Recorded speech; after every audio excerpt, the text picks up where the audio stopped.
Boa noite a todos. Tá devagar o boa noite. Boa noite a todos. Ótimo. Nós somos poucos nesta noite, mas representamos muitos, né? Representamos todos aqueles nossos irmãos que hoje, por um motivo que nós desconhecemos, não puderam estar conosco. Porque esta noite é uma noite importante, como são todas as noites das nossas vidas, mas nós temos o hábito de estabelecermos um momento comemorativo, um dia comemorativo, né? E de todos os dias comemorativos do nosso ano, esse com certeza é o mais significativo. Estamos às vésperas de comemorar o nascimento de Jesus nesse mundo difícil que nós vivemos, que os espíritos, alguns chamam de hospital, outros chamam de prisão, porque somos espíritos marcados ainda por profundas necessidades, por carências ainda muito primitivas em alguns, né? E tudo isto é, digamos assim, resultado do momento evolucional que nós vivemos. Amanhã nós estaremos comemorando o nascimento de Jesus. Será que Jesus nasceu realmente no dia 25 de dezembro? Certamente que não. Esse foi um dia que a cristandade resolveu estabelecer como sendo o dia do nascimento de Jesus. Não se sabe exatamente qual o dia, qual o mês em que o Mestre veio ao mundo. Mas sabemos da importância da sua presença, porque dentre todos os mensageiros que a divindade enviou ao nosso mundo, o mais significativo, o mais importante, o mais representativo é, sem sombra de dúvida, Jesus. E eu me lembrava, esta semana, pensando na palestra de hoje, me lembrava do programa Pinga Fogo e, consequentemente, de Francisco Xavier, Chico Xavier. E pensava na maneira segundo a qual ele se referia a Jesus. Ele dizia sempre, Nosso Senhor Jesus Cristo. Ele não dizia como nós habitualmente dizemos, Jesus ou Cristo. Nós somos meio irreverentes quando falamos do nosso Senhor Jesus Cristo. E ele falava de Jesus com um respeito extraordinário. Ele dizia, quando se referia à doutrina espírita, ele dizia o espiritismo cristão, enfatizava esse detalhe, porque o espiritismo realmente é o Consolador prometido, por conseguinte, é a revelação de tudo aquilo que Jesus legou à humanidade, que a humanidade à época não pôde compreender. Jesus falou muito usando os exemplos da materialidade. E quando ele fala da materialidade, os homens naturalmente assimilam esta orientação segundo as suas conveniências. E as nossas conveniências são sempre muito obscuras, são sempre muito voltadas àquilo que é culturalmente presente em nossa alma, em nosso pensamento, em nossa consciência. Jesus diz, eu vim para que tenhais vida, e vida em abundância. E as pessoas já, logicamente, ao ouvir esta afirmativa de Jesus, entendem que ele fala da abundância material. Porque nós outros, quando eu digo nós outros, não digo os espíritas, digo a humanidade, somos profundamente pretendentes a termos muito materialmente. E não temos nenhuma ambição no quesito espiritualidade. somos poucos aqueles que têm o despertamento para as coisas espirituais. Somos poucos aqueles que sentem aquilo que eu chamo de sede, de fome, de saber das coisas de Deus. O que é fundamentalmente importante para o nosso despertar, para o nosso desenvolvimento, para a nossa felicidade. Porque as criaturas querem ser felizes, e ontem nós viemos aqui fazer uma palestrinha e o tema era felicidade. Mas como é difícil você ser feliz quando você tem vinculações às coisas materiais e entende que as coisas materiais poderão prover essa sua ambição de ser feliz. Se queremos ser felizes, de fato e definitivamente, nós precisamos atentarmos para a doutrina de Jesus, para as suas palavras, para as suas informações, porque tudo aquilo que ele nos disse, muito embora, volto a dizer, estivesse exemplificado na materialidade, era apenas uma maneira didática dele nos ensinar como nos espiritualizarmos. Nós queremos incessantemente nos realizarmos, mas é preciso que a criatura reconheça o que ela é e não quem ela é, porque nós vivemos muito em função do nosso ego, da nossa personalidade. Nós queremos nos realizar perante o mundo, nós queremos dizer ao mundo quem somos, a importância que temos, o que representamos na sociedade na qual nos situamos. Mas tudo isto é marcadamente materialidade, porque a criatura que está espiritualizada ou espiritualizando-se não tem preocupações com as coisas de natureza material, senão o provimento das suas necessidades mínimas. O demais vem por acréscimo da bondade de Deus. E Jesus vem nos falando destas coisas há muito tempo, mas nós temos uma profunda dificuldade de ouvir o que ele diz. Nós somos criaturas que ainda não aprendemos a nos desligar das coisas que nos fazem sofrer. Vocês já observaram que nós temos duas vertentes, por assim dizer, para que possamos fazer digamos assim, uma descrição da nossa vivência. Nós temos manifestado nas nossas vidas, profundamente manifestados, os filhos e as filhas do egoísmo. E temos também os filhos e as filhas do amor. Mas pelas nossas naturais inclinações, pelas nossas naturais tendências, nós estamos atendendo muito e sempre os filhos e as filhas do egoísmo, porque nós queremos que as coisas venham de encontro a nós, que nós sejamos a atenção, o objeto da atenção. Nós não queremos servir, nós queremos ser servidos. E afirma Jesus que aquele que quiser ser o maior, seja aquele que mais serve. Mas nós temos profunda dificuldade de servir. O que é que está presente no nosso coração, na nossa personalidade, na nossa consciência? Por exemplo, a vaidade. Como sofre o vaidoso? Quem é vaidoso sabe, todos nós temos vaidade, uns mais, outros menos, mas todos nós temos.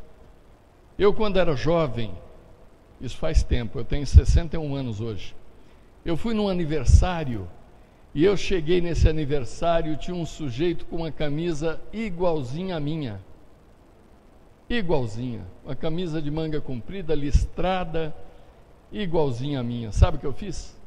Fui em casa e troquei a camisa. não podia ficar na mesma festa em que alguém estivesse usando uma camisa igual à minha, né? Hoje eu acho isso uma tolice, eu acho isso uma besteira tão grande.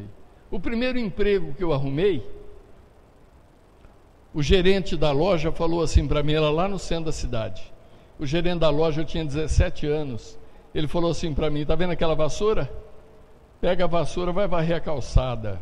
Aquilo para mim foi a morte. 7:45, o povo trabalhador ali do centro, as meninas principalmente, né, passando, e eu varrendo a calçada. Que vergonha que eu estava sentindo. Hoje, se me mandarem varrer o centro da cidade, eu vou tranquilo, não estou preocupado. Se eu estiver aqui com a camisa igual a 10 pessoas aqui, não tem problema também, né? Mas isto é coisa que vai amadurecendo em nós pela vivência, vai se transformando em nós, porque a proposta de Jesus é a proposta da transmutação, é a proposta da transmentalização, como diz o Berto Roden, né? E nós vemos isto no princípio do Evangelho, quando Jesus conta das bodas de Caná, em que ele conta que nas bodas de Caná estava sua mãe, estava Jesus também, os apóstolos, e de repente a sua mãe procura por ele e diz: meu filho, o vinho acabou. E ele diz para a mãe dele: mas mãe, o que nós temos a ver com isto? Mas mesmo assim, ela chama os servos da casa, os servos da festa, e diz: olha, atendam a orientação do meu filho. E Jesus então observa que havia ali 6 talhas de pedra, e ele diz aos servos: encham-nas de água. Terminando de encher as talhas, ele diz a um dos servos: pegue uma quantidade e leve ao presidente da festa, para que ele experimente. E o servo vai, leva, e o presidente da festa experimenta, chama o noivo e diz ao noivo que ele estava surpreso, porque em toda festa de casamento primeiro servia-se o bom vinho, para depois servir o vinho de segunda qualidade, de terceira, mas que ali estava se dando o inverso. O bom vinho estava sendo servido a partir daquela hora. E esta é uma passagem do Evangelho muito interessante, porque isto se dá logo no comecinho da vida messiânica de Jesus. Diz lá no Evangelho: ao terceiro dia, né? E eu lia muitas vezes essa passagem e confesso a vocês que não conseguia apreender o sentido espiritual desta passagem. Mas tem uma grande significação esta bodas de Caná, porque representa Jesus, o Cristo transformador, porque o que ele veio fazer foi nos transformar, foi nos modificar, foi fazermos de nós criaturas diferentes do que verdadeiramente somos, porque nós viemos, e sabemos disto pela doutrina espírita particularmente, nós viemos do mundo primitivo, e estamos encerrando um segundo ciclo, que é o ciclo de provas e expiações, para iniciarmos um ciclo de regeneração. Mas o que marca esse nosso ciclo é o mal. Quem conhece a doutrina espírita e conhece o Evangelho sabe, a nossa principal característica é o mal. Nós ainda não aprendemos a ser bons. E a proposta de Jesus é a proposta do amor, o amor que transforma, que modifica, que dá condições a nós outros de sermos aquilo que desejamos ser, felizes. Porque aquele que não conhece o Evangelho e não faz a sua a sua missão, vamos dizer assim, a sua determinação de modificar-se interiormente, não consegue realizar o Cristo em si mesmo e, por conseguinte, continua a padecer as dores do mundo,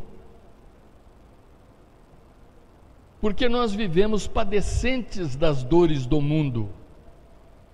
Como eu disse agora há pouco, esses pequenos exemplos a respeito de mim mesmo, da vaidade, do orgulho, da inveja, da intolerância, tudo isso está presente em nós. Quantas vezes nós ouvimos pessoas dizerem: olha, o meu casamento está insuportável. Mas por que o teu casamento está insuportável? Porque certamente existe intolerância da parte de ambos, quando não da parte de um. E isto está por conta do nosso personalismo. Eu algumas vezes fui fazer uma preleição evangélica em algumas cerimônias de casamento, o que eu antecipo dizer que não gosto de fazer, viu, gente? Porque senão alguém aí de repente vai casar e fala: opa, você faz lá para mim? Não gosto. Faço quando estou meio obrigado.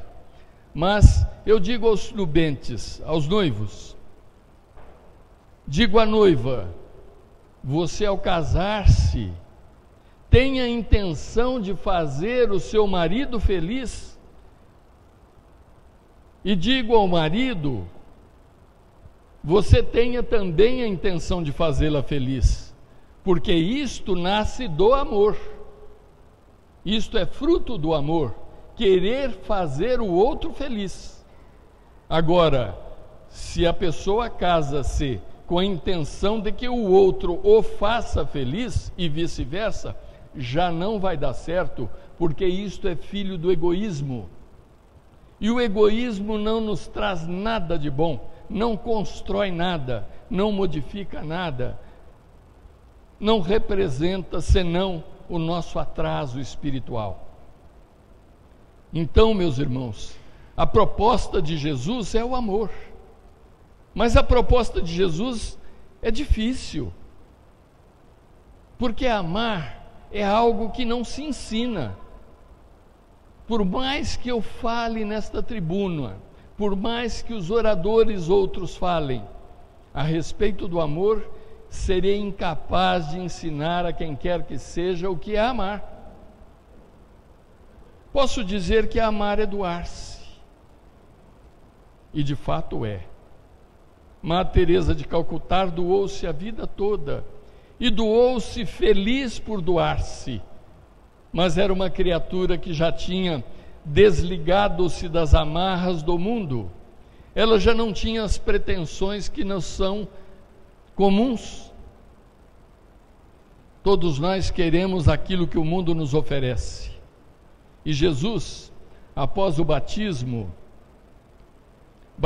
esse que é uma passagem muito interessante, porque ao aproximar-se do rio, na passagem da balsa, no Rio Jordão, lá estava João, o Batista, que é o precursor da vinda de Jesus, é aquele que veio avisar ao povo hebreu que o Cristo estava chegando, que o libertador das almas estava chegando, que ele batizava com água, mas Jesus batizaria com fogo.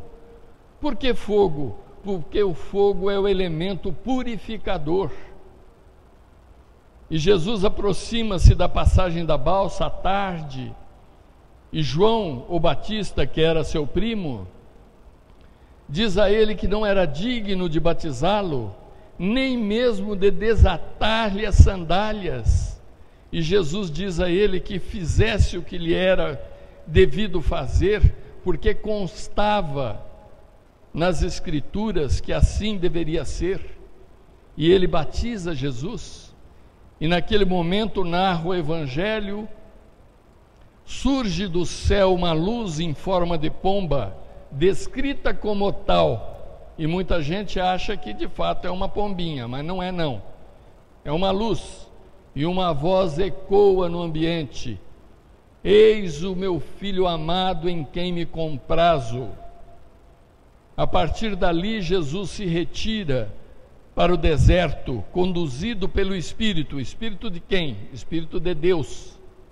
Aonde permanece durante 40 dias, em jejum. E ali ele é tentado por Satã. Isto é naturalmente uma situação que, digamos assim, merece uma interpretação espiritual, que nos coloca diante do fato de que toda criatura que vem ao mundo recebe o convite, como recebeu Jesus, porque Satã diz a ele que poderia dar-lhe todo o poder da terra, todo o poder do mundo, e ele seria o dominador, seria o Senhor supremo de toda a terra. Mas Jesus naturalmente recusa, porque tinha uma missão a cumprir. Mas nisto tudo está um simbolismo, o simbolismo da nossa vinda à terra, quando a terra nos convida a nos debruçarmos sobre tudo aquilo que ela tem para nos oferecer, nos subjugarmos a tudo aquilo que ela tem para nos oferecer. E nós, via de regra, por falta ainda de estruturas espirituais que sejam, digamos assim, minimamente fortalecidas, nós nos subjugamos. Nós vamos nos deixar seduzir pelo mundo. Mas poderíamos dizer aqui, ou imaginar aqui, que eu estou fazendo uma recriminação a este fato. Não, isto é mais do que natural. Isto é natural que aconteça, que nos aconteça. O que não é natural é que nós permaneçamos inconscientes de que isto precisa materializar-se num ciclo finito e não num ciclo indefinido. Chega uma hora que nós precisamos amadurecer para as coisas espirituais e despertarmos para Jesus. Aí então nós vamos olhar o que é que Ele tem para nos dizer. E entre outras coisas, Ele nos fala essencialmente do amor.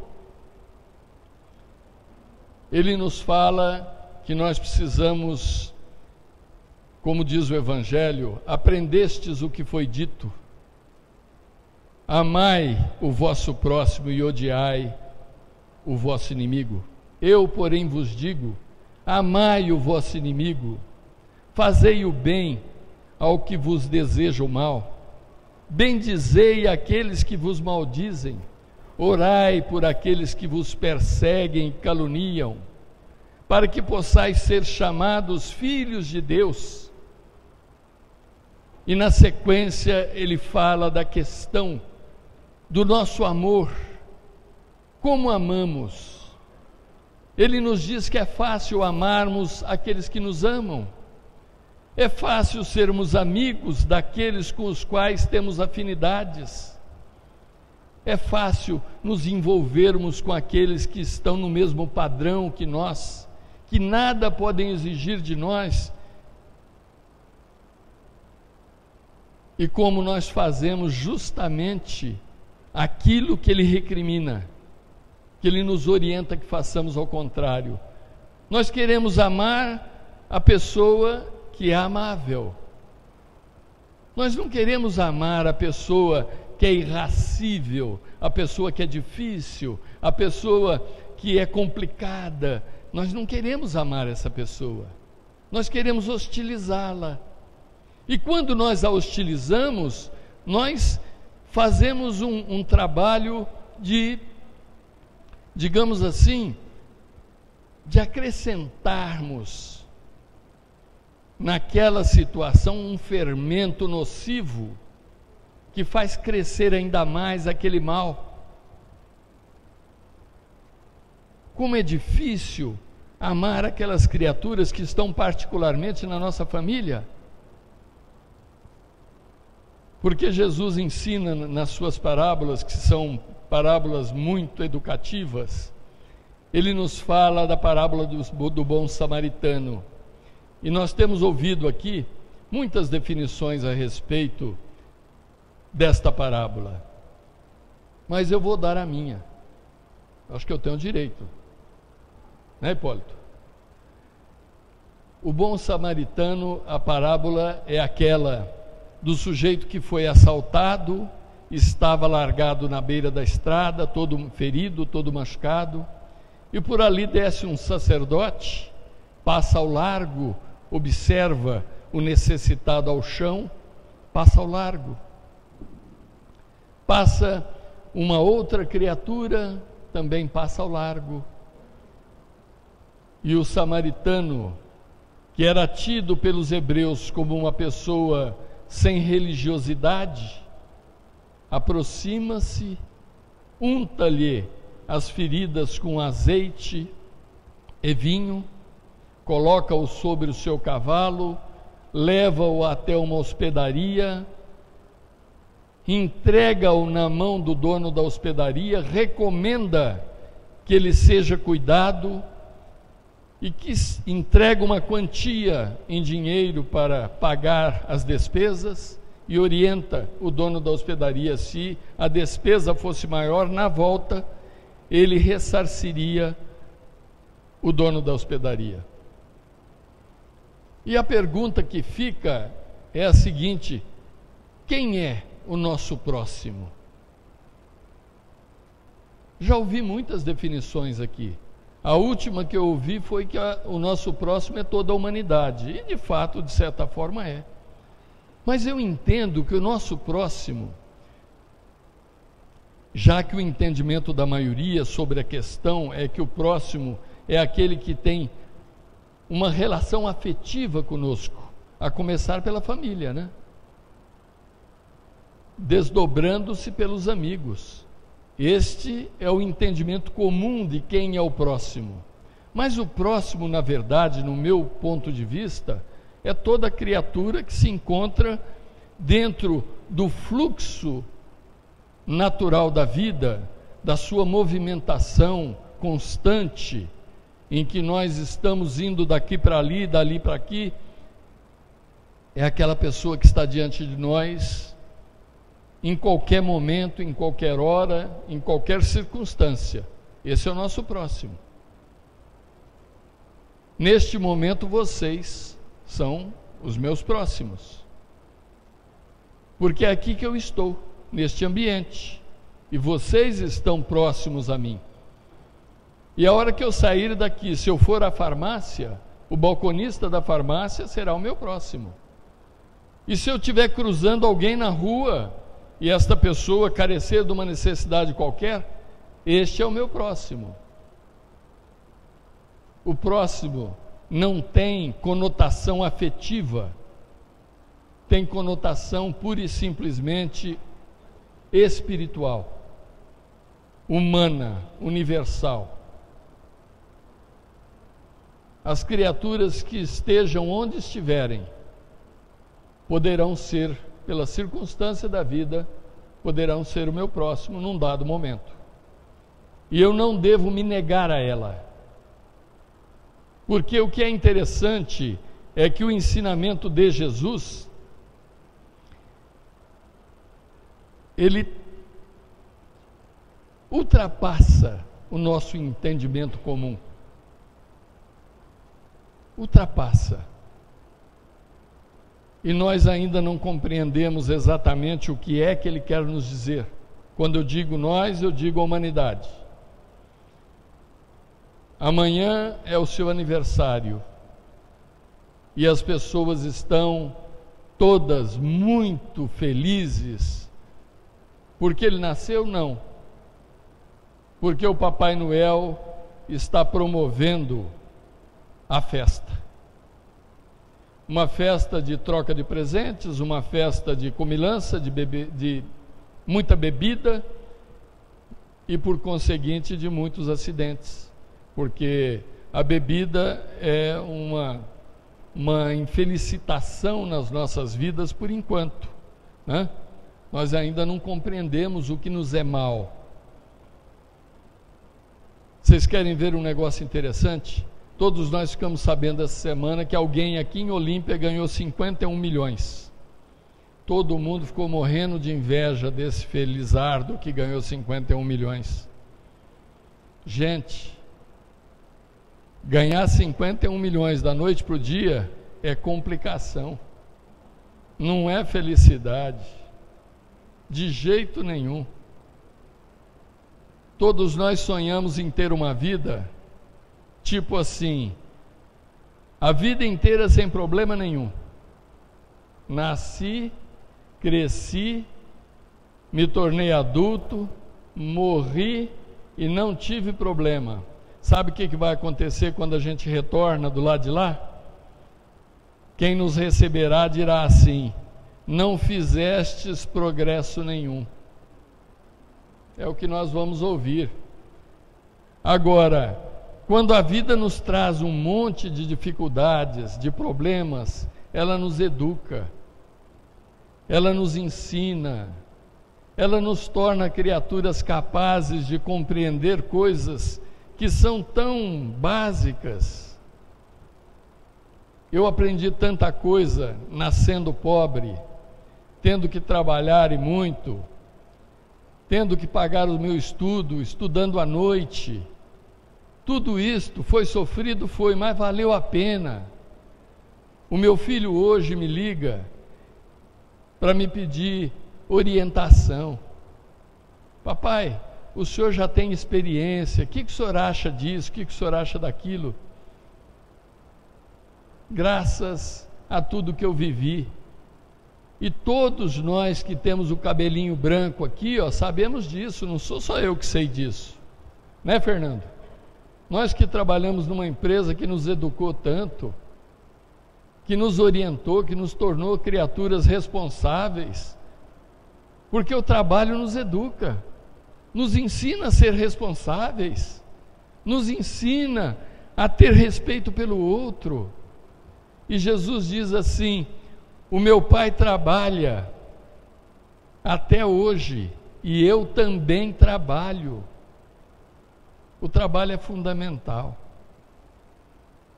É muito, muito necessário nas nossas vidas. Quando nós lemos o Evangelho, tem passagens que a gente não compreende muito bem. Jesus diz que é mais fácil um camelo passar no fundo de uma agulha do que um rico entrar no reino dos céus. E nós achamos, podemos achar, temos o direito de achar que Jesus não gosta dos ricos. Tem nada a ver. O que Jesus diz é o seguinte, que nós não temos maturidade para ter dinheiro na mão. Porque ter dinheiro na mão é um perigo. Graças a Deus que eu nasci pobre, porque se eu tivesse nascido rico, eu não estaria hoje aqui nessa tribuna. Tenham a certeza disso. Porque eu sei toda a porcaria que tem aqui dentro. E que está recalcada pelas experiências que eu vivi e que me convenceram que eu não devo deixar estes fantasmas soltos. Então, quando Jesus nos fala no seu Evangelho do que é interessante, ele nos fala, por exemplo, que nós precisamos ser pacíficos. Mas como é difícil ser pacífico? Por qualquer coisa nós explodimos. Os pacíficos herdarão a terra. Mas nós ainda temos dentro de nós recalcado um sentimento de agressividade que cada um de nós sabe o seu volume, o seu tamanho. Jesus nos fala que nós precisamos respeitar o próximo, mas nós temos dificuldade, porque nós somos arrogantes, e nós nos sentimos muitas vezes acima do outro. E não é por aí. Nós somos todos iguais, porque o rico de hoje é o pobre de amanhã. O preto de hoje é o branco de amanhã, o branco de hoje é o preto de amanhã. E nós vamos vivendo ciclos em diferentes situações, e em cada uma delas nós temos a oportunidade de aprender uma coisa nova. E como é importante que nós tenhamos a disposição de nos modificarmos, porque quando Jesus fala que é pela porta estreita, pelo caminho estreito que nós seremos salvos, nós precisamos observar que isto está manifestado, na verdade, naquilo que ele diz num outro momento, quando ele diz assim: eu não vim trazer a paz, mas a espada. E que espada é essa? É a espada da luta que devemos deflagrar contra nós mesmos. Nós precisamos lutar contra as nossas tendências inferiores, e cada vez mais com denodo, com vontade. Eu outro dia, fazendo uma reflexão, uma leitura, me veio à cabeça: o meu mal sou eu. E eu concordei com o pensamento que me veio: o meu mal sou eu. O meu bem também sou eu, porque a minha vida é resultado das minhas escolhas. O que é que eu escolhi? Que caminhos eu escolhi? É isto que determina a nossa vida, os caminhos que nós escolhemos. Mas nós temos dificuldades de renunciarmos às coisas do mundo, porque as coisas do mundo nos proporcionam prazer, e nós vivemos em busca do prazer, e o prazer é sempre decorrente da nossa personalidade e dos nossos sentidos. Esta noite nós vamos cear, e será um grande prazer cear, porque nós vamos comer comidas diferentes, e nós vamos beber bebidas que habitualmente não bebemos, e nós vamos festejar. Isto é bom, sob certo aspecto, mas é preciso que nós reconheçamos que isto não é tudo. Não é tudo. Jesus nos fala de Lázaro, que vivia à porta do rico, e ali ele comia as migalhas que sobravam da mesa do rico. E um dia Lázaro morre, e Lázaro vai ter com Abraão. Passa algum tempo, morre o rico, e o rico vai numa região infernal, e desta região infernal ele observa Lázaro no seio do Senhor, e ele então de lá ele grita: permita, Senhor, permita, pai Abraão, que Lázaro venha molhar o dedo na água e dessedentar-me, molhar a minha língua que queima. E Abraão diz a ele: isto não é possível, existe um grande abismo entre vós e nós, abismo esse naturalmente causado pela maneira de viver. Lázaro viveu a penúria da vida, e naturalmente a viveu com abnegação, a viveu sem revolta, a viveu com aceitação, com compreensão de que aquela dificuldade era do seu mérito e necessidade, enquanto que o rico, vivendo na sua abastança, nem percebeu a existência de Lázaro à sua porta, carente daquilo que lhe sobrava à mesa. Quando desencarnam, eis o abismo, porque o rico nada aprendera que pudesse estabelecer uma situação de mérito espiritual. Lázaro, resignado, recebe esse mérito. Jesus, então, nos fala desta maneira da importância que é para nós observarmos a vida sempre pelo aspecto espiritual. Porque nos aspectos materiais nós estaremos marcando o passo. Vamos evoluir? Vamos aprender algumas coisas importantes, mas serão passos lentos, vagarosos. Os espíritas já despertaram para as coisas espirituais e estão atentos a certos aspectos. Já ultrapassaram uma linha que faz divisa entre aqueles que ainda não despertaram, e os que não despertaram ainda padecem dificuldades, muitas dificuldades.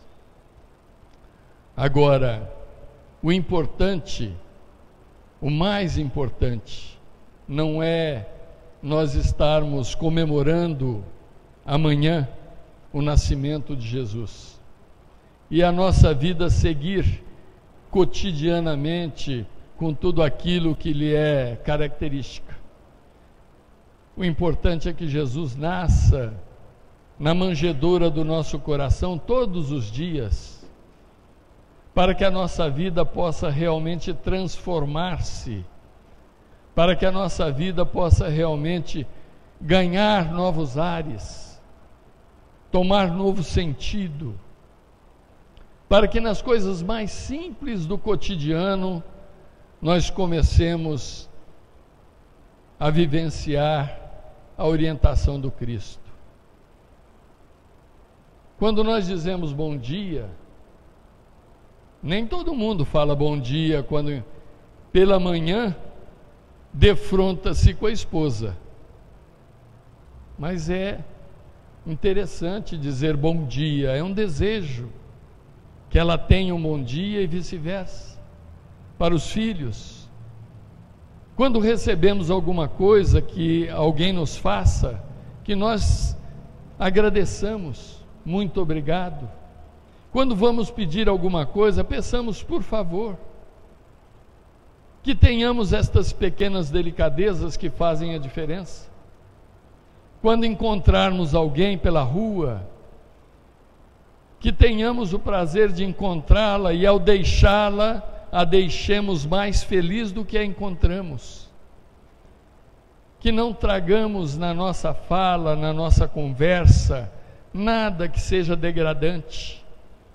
Que falemos sempre de coisas edificantes, de coisas saudáveis, de coisas boas, estimulantes. Que sejamos bons ouvintes, porque é difícil hoje ouvir o outro. O outro vai nos falar dos seus problemas, e problemas nós já temos tantos. Mas é importante ouvir o outro com paciência, com resignação, e ao terminar de ouvi-lo, dizer sempre uma palavra de consolo, de estímulo. Isto é a maneira simples de nós começarmos a ser verdadeiramente cristãos.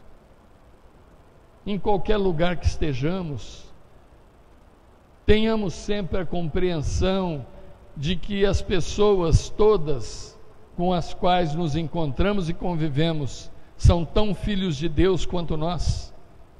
E muitas vezes nós maltratamos pessoas com as quais tivemos relacionamentos estreitos. Não nesta vida, naturalmente, mas em vidas passadas. Vocês já pensaram quantos pais nós já tivemos? Quantas mães nós já tivemos? Quantos irmãos nós já tivemos? Quantos parentes, enfim, nestas inumeráveis, incontáveis famílias que constituímos em cada encarnação? E quantas vezes, na presente encarnação, um ente querido nosso do passado se aproxima, carente de alguma coisa, e nós o hostilizamos? Tem muita gente que quando alguém bate a sua porta pedindo qualquer coisinha, a pessoa escorraça. Uma atitude infeliz. É humilhante para a pessoa bater a sua porta para te pedir alguma coisa. É uma humilhação profunda. E nós não reconhecemos isso. Muitos de nós humilham ainda mais, né? Dizendo à pessoa que vai trabalhar, que vai ganhar o pão, porque eu trabalho, você vai procurar ganhar o teu pão também, e por aí afora. Não é assim. A pessoa que bate a nossa porta, bate profundamente carente. Terça-feira passada nós tivemos aqui um orador extraordinário. Eu fiquei boquiaberto e feliz de ouvi-lo. E ele falava de Francisco de Assis. E numa dos episódios que ele conta de Francisco, ele conta do encontro que Jesus teve com um leproso. Aquele que esteve aqui terça passada vai lembrar-se disto. Ele estava no cavalo que ele ganhara do seu pai, e que ele adorava aquele cavalo, e ele andava pelos campos, quando de repente ele se vê diante de um leproso, e ele tinha um asco profundo, um nojo profundo por pessoas que tinham aquela doença. Mas ele se vê diante do leproso, e o leproso lhe estende a mão, e ele parece hipnotizado diante daquela criatura, que estende a mão pedindo-lhe um auxílio, uma esmola.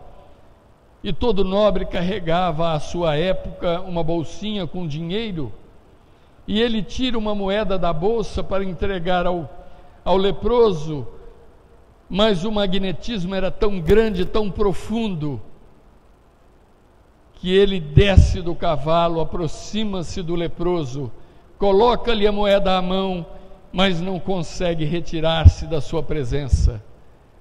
Aproxima-se, e diante daquela boca carcomida pela lepra, ele o beija. E ao beijá-lo, ele observa que aquela criatura transforma-se, e diante dele está Jesus. Todo carente, todo necessitado, toda criatura que sofre, diz Jesus, que quando os recebemos, quando os amparamos, quando os assistimos, é a Ele que isto fazemos.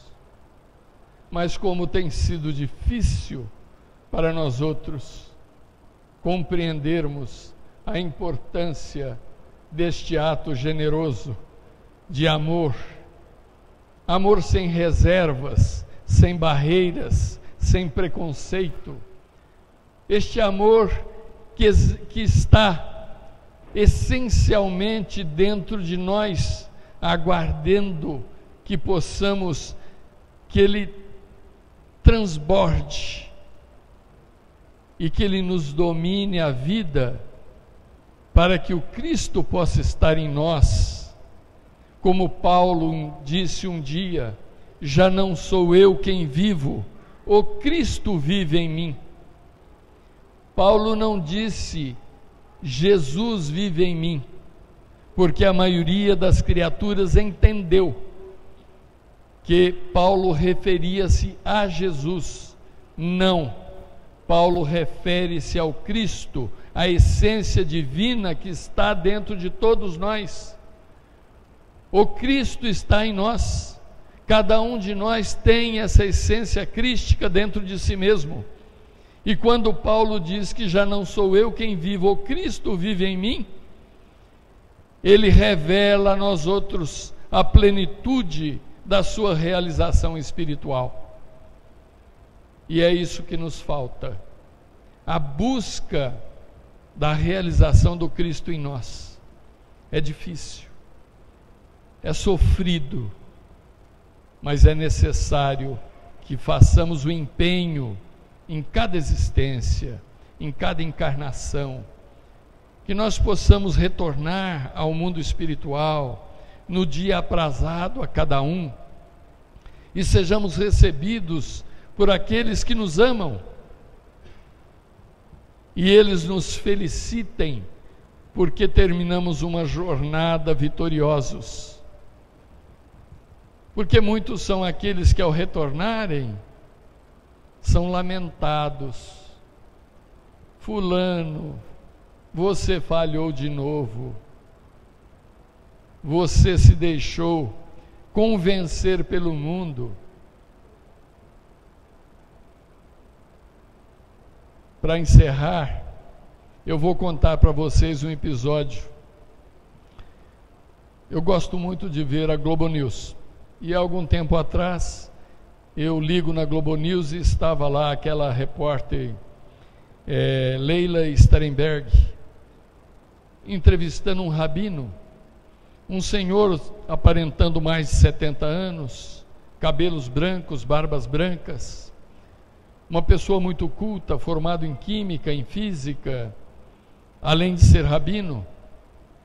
E dentre as muitas perguntas que ela fez ao rabino, uma delas eu gravei e não esqueci.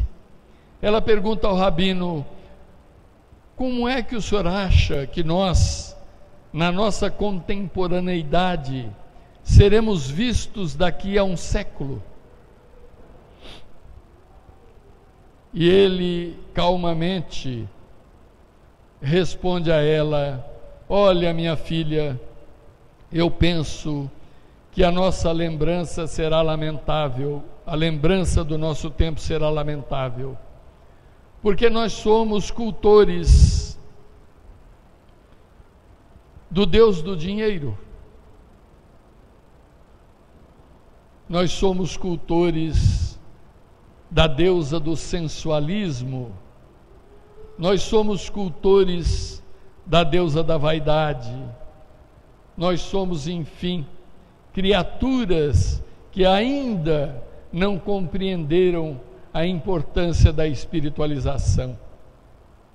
A humanidade ainda está comprometida com as coisas do mundo. Portanto, meus irmãos, neste dia, nesta véspera de Natal, do nascimento em que comemoramos o nascimento de Jesus, que tenhamos um pensamento reflexivo da sua importância em nossas vidas, que tenhamos a sua presença em nossa mente cotidianamente. É tão fácil começar o dia pegando o Evangelho, lendo uma página, nos alimenta. Vocês já observaram, quando nós saímos de casa, ligamos o rádio do carro, toca uma música, aquela música parece que fixa na nossa memória e nós passamos o dia lembrando daquilo? Se nós pegarmos o Evangelho todo dia, cedo, lermos uma página, 5 minutinhos, aquilo vai gravar na nossa memória e nós estaremos alimentados durante todo o dia por aquele aspecto saudável do Evangelho, a fazer das nossas vidas algo fundamentalmente diferente. São sementes que lançamos no solo do nosso coração, a exemplo da parábola de Jesus, falando do semeador que saiu a semear. Jesus vive a semear. Nós, infelizmente, ainda não preparamos o terreno do coração para receber a boa semente, aquela que dá frutos a 40%, a 60% e a 100%. Mas Jesus nos ama muito e sempre. A sua misericórdia é infinita e é tão grande e é tão extraordinária que coloca sempre diante de nós, em nossas vidas, os seus trabalhadores. Porque os trabalhadores de Jesus, meus irmãos, não são apenas aqueles que a maioria de nós considera os espíritos trabalhadores desta casa. Todos aqueles que aqui militam, que aqui fazem alguma coisa a benefício do próximo, são, sem sombra de dúvida, trabalhadores de Jesus. Muito bom Natal a todos, que Jesus realmente possa nascer em nossos corações, hoje e sempre. Muito obrigado.